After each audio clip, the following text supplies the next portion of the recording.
is London's biggest conversation with Julia Hartley-Brewer. Good afternoon to you. I'm Julia Hartley-Brewer. This is LBC 97.3, London's biggest conversation. Coming up a little later in the show, we'll be talking about the 25th anniversary of London's air ambulance service. Saved so many lives over the years. Wonderful service.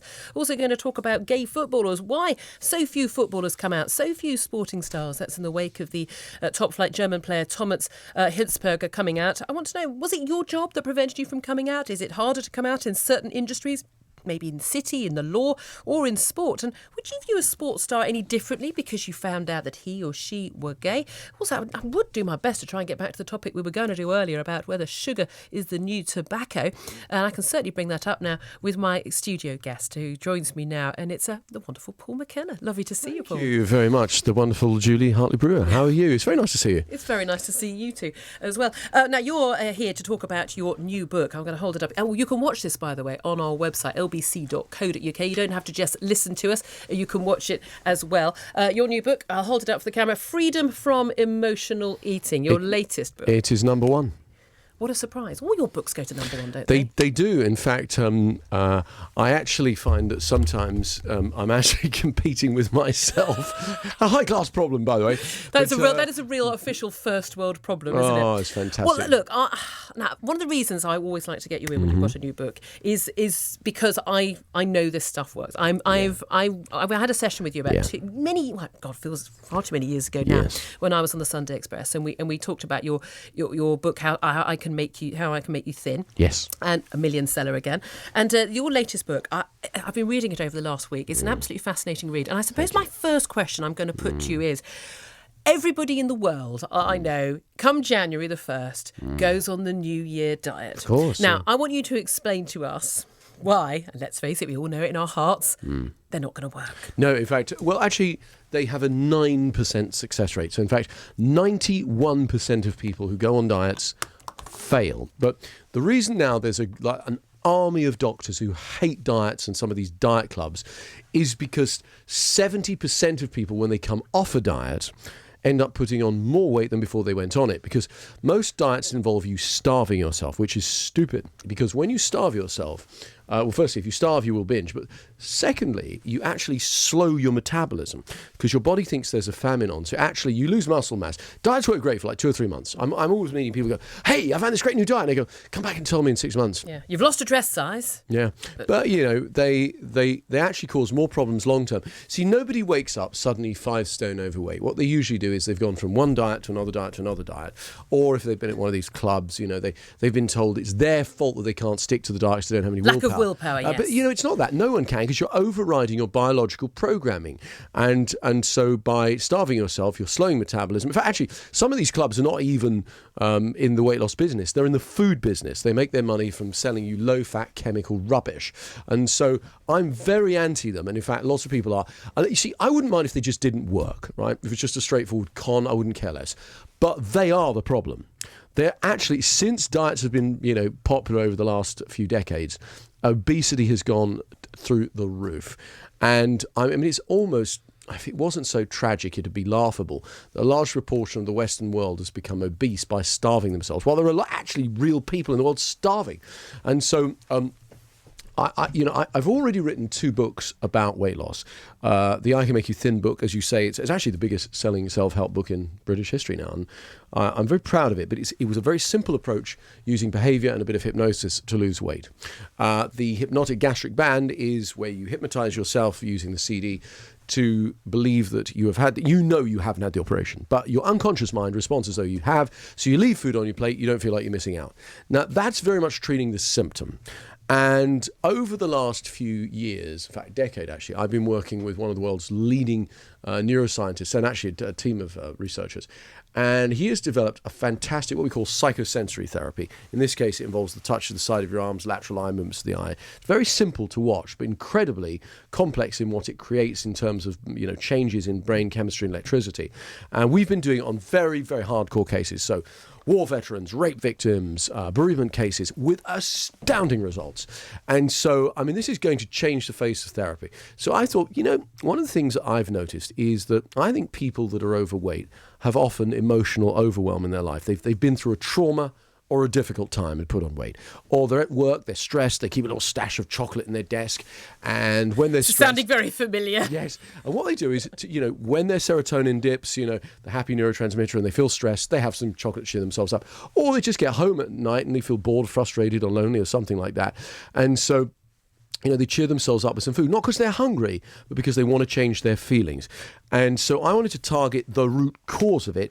And I've included in this book a DVD and a CD with several exercises, hypnosis and different psychological techniques, which is everything I would do with you if we were doing a personal session together. This is the interesting thing about emotional eating. And I remember when we first met, I was blown away by some of the stuff you said. And in your previous books, and again, reading this book this time, the statement of, the bleeding obvious. I mean, an awful lot of this is that one of the things that people who are overweight do is that they eat a lot more than thin people. It sounds like a statement of the obvious, but the question is, why do they eat a lot more than thin or slim people? And the thing is, and you put this to me, and I've never forgotten this, and it is, and I'm very aware. I eat when I'm bored. I eat when I want to reward myself because something's great happened. I eat if I'm a bit unhappy. I eat if I'm cross. I've had a row with the hubby or whatever. I eat if I'm frustrated. I eat if I'm tired. The one time I never get round to eating. When I'm hungry, because I'm never hungry. Yeah. You see, what you're saying is so true, and I think a lot of people can resonate with that. Also, one of the reasons that people eat more than they should is because if you've done any weight loss regime, a diet or something like that, then you will have starved yourself at some point. You will have denied yourself. So not only does your body think... Because, by the way, when you go on a diet, right, as people are right now, and we'll be failing in a few weeks, right? A lot of those failed about the 1st of January. Yeah, so, I mean, usually it's around 3rd week of January that most people start going to the gym. And it's like, I think it's by the end of January they've given up on their diet. And it's because they're going at it too hard. They're starving themselves ridiculously. So they feel, hungry all the time. So what they do is they slow metabolism. You do lose some weight, but you're losing muscle mass mostly, not fat. And what happens is you set up these patterns in your subconscious mind that then make you tense around food, make you want to have it, hoard it, etc. But also you slow your metabolism, so you become really good at leaching every last ounce of fat out of any meal. So basically, diets are a great way to get fat and feel like a failure.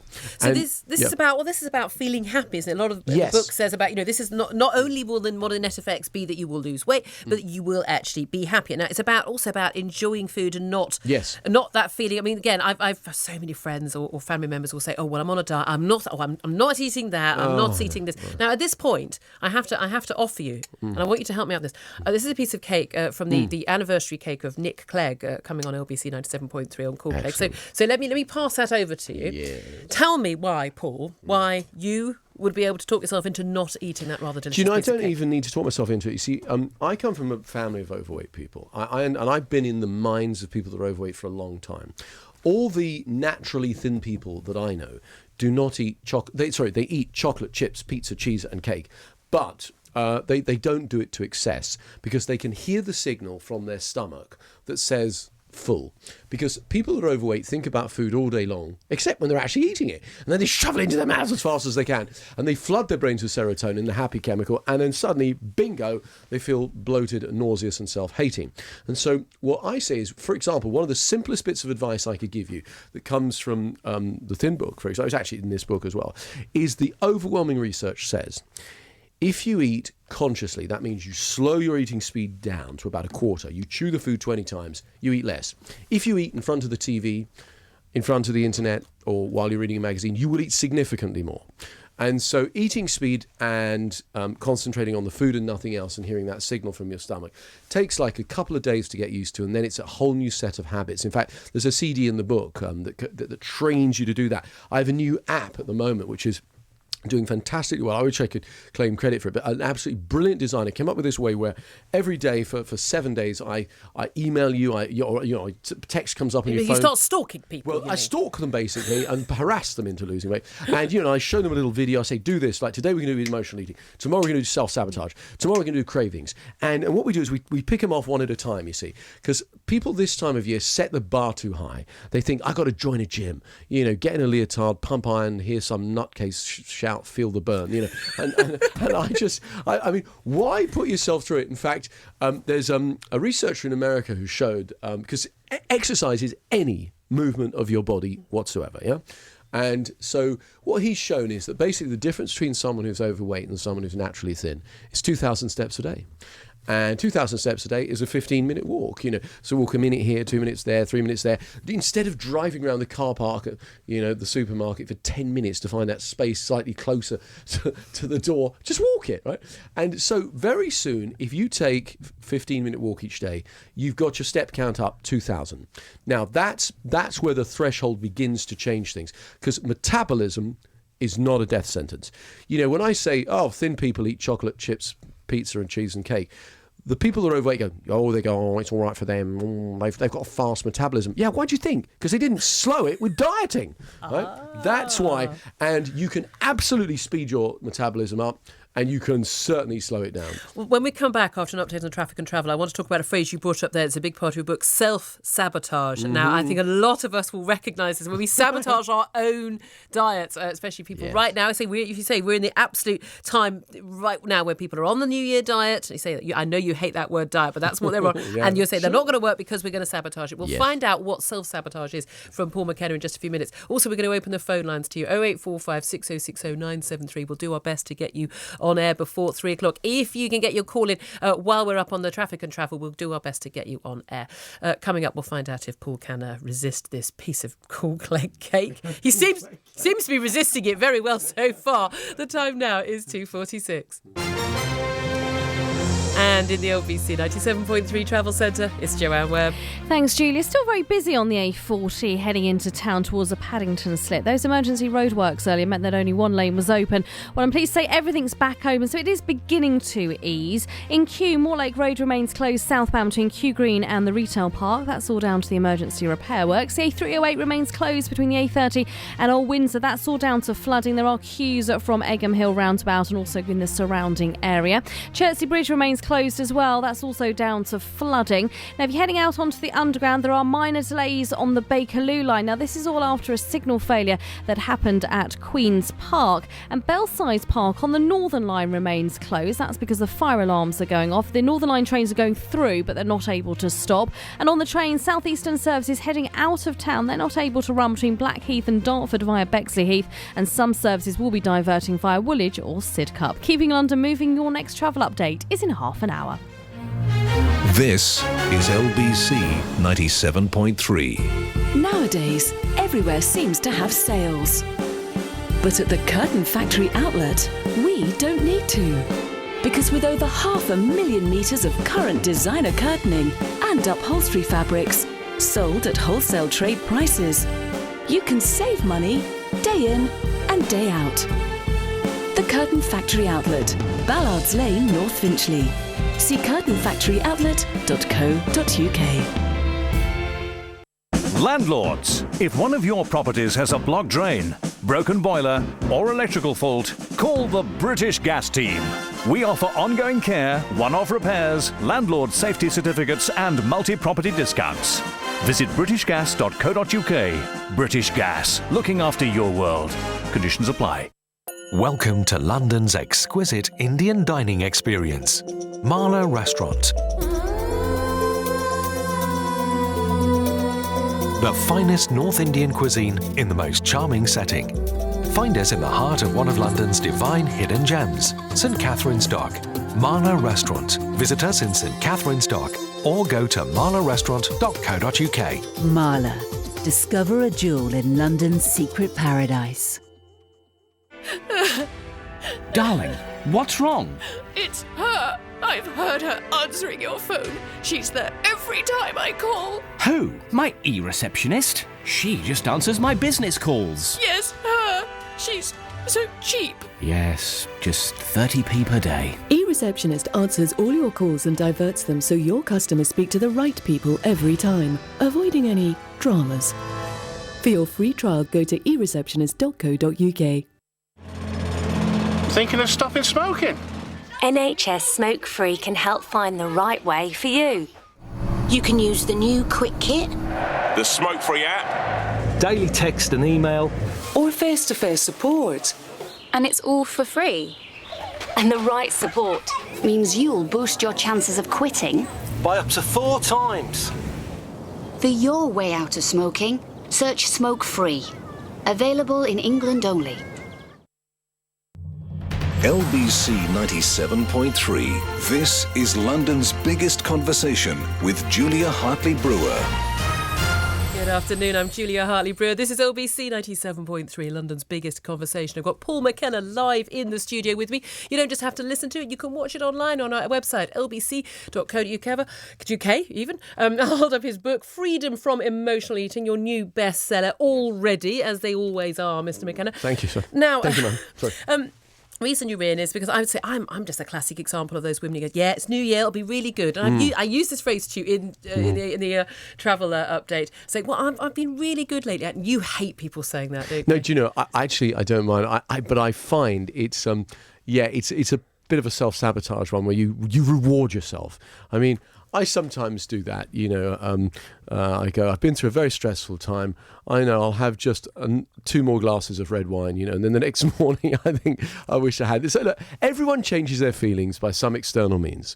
Drinking, drug taking, gambling, sex, shopping, and of course the world's drug of choice right now, food. And as you know, we see on the front page of the Daily Mail today, and they're quite right, sugar is the devil.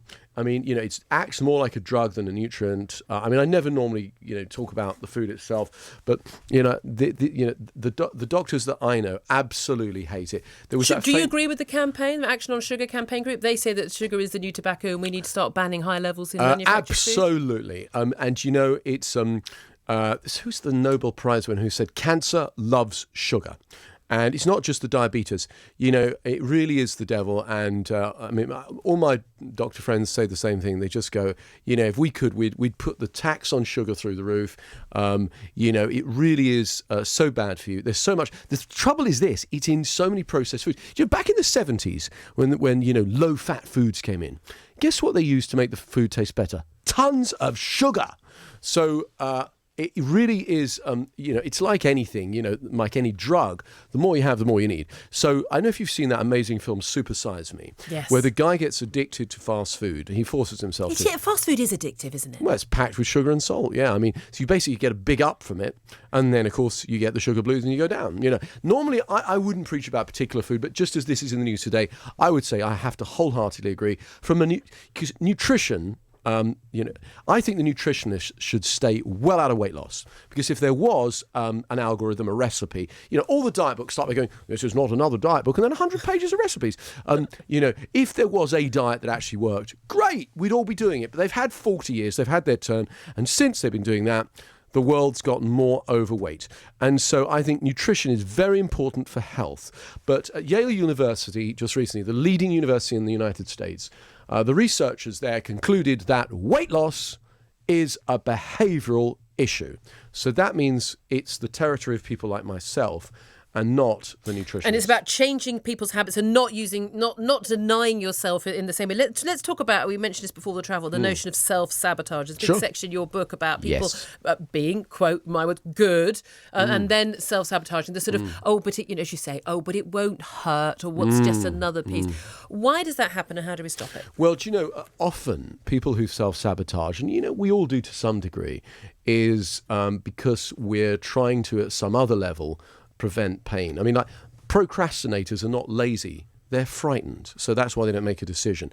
If things are going really well, basically a lot of people who go on a diet assume it's not going to work, but they want to do the right thing. So for a month or two, they put up with it. And they actually secretly deep down cannot wait to fall off the wagon so they can go and stuff themselves again. In fact, actually, sounds horribly familiar. I had a lady come up to me one day and she went, I got your CDs for losing weight, and I haven't lost any. I said, how many times do you use them? She goes, well, I haven't used them. I said, why not? She went, well, you're going to make me hate chocolate. And actually, I'm not. I'm going to make it so when you look at chocolate, you can take it or leave it. Then you have more freedom. Because, look, if you get up in the morning, you have to calorie count, you have to think about what you're going to have, you get this, that, and the other. It's exhausting. Some of these weight loss clubs are like having another job. True freedom is when you can take it or leave it. Can I ask you a question actually from Twitter before we go to a call? Twarogish Ian, I don't know if that's a real name, on Twitter says, Julia, can you ask Paul McKenna what he thinks about the 5-2 diet? Well, look, if it works for you, great. There, as far as I can see, aren't any longitudinal studies on this. It's again involves starvation.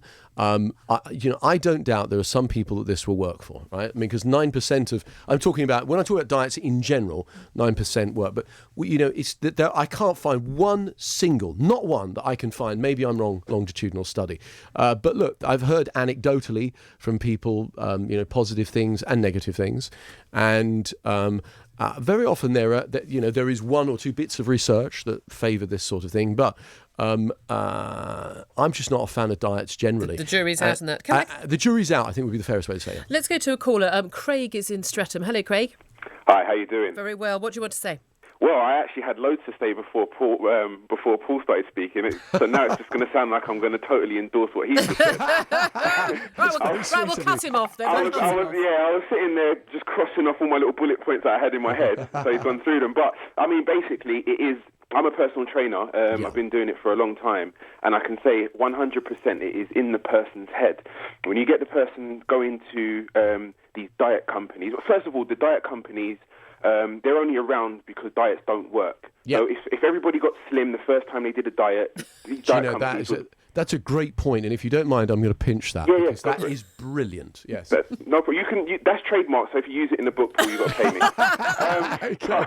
But basically, if people need to understand that if these diets actually worked a long time, if they were actually feasible over a long period, these companies would be out of business because people would go on a diet and they'd live their life happily ever after. They don't work, first and foremost. People have to eat sensibly. Sugar is the devil. Sounds like, Greg, it sounds like you should be working together. He certainly agrees with you on that. Can I put this one to you? This is rather a rude one. I'm going to put a D's tweeted to say, and I've said Paul McKenna will be in the studio to tell you why you're already failing in your new diet plan. He says, what would he know? He's just an entertainer. Well, actually, I hold 2 doctorates. And I have spent 20 years in the trenches working with people who are overweight. I've worked with, it must be tens of thousands of people in groups, thousands of people individually to help them lose weight. I like to think of myself in some respects as being entertaining, but, I actually, what I put in my books is sound and sensible science.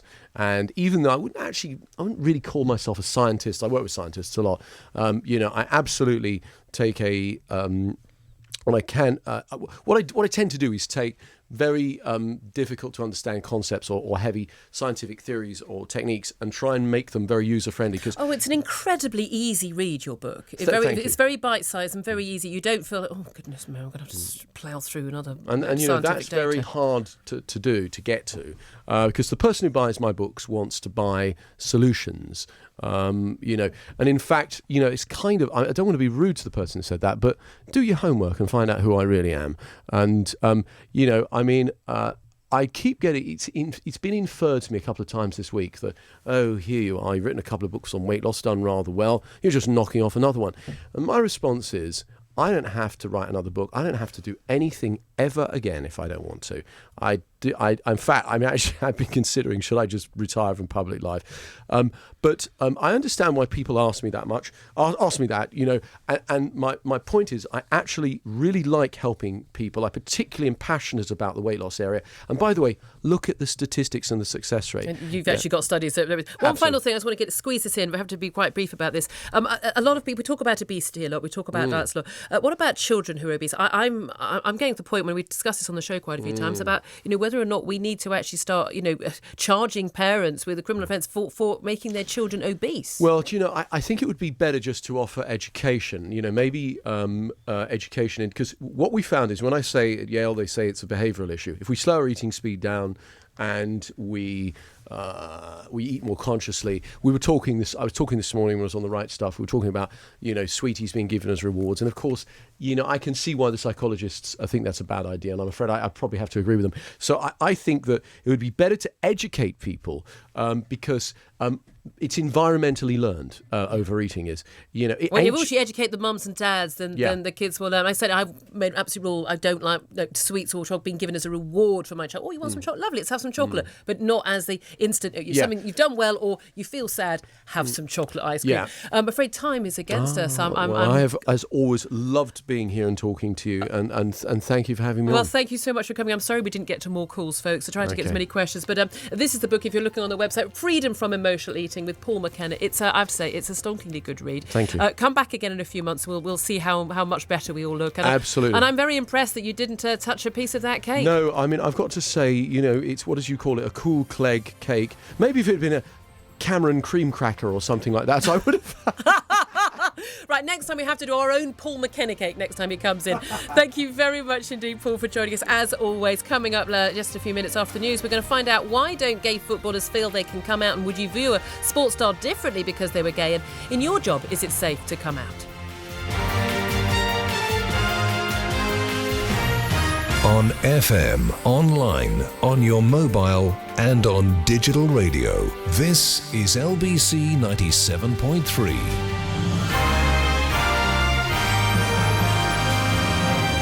It's 3 o'clock. Good afternoon, I'm Simon Conway. Senior Metropolitan Police Officer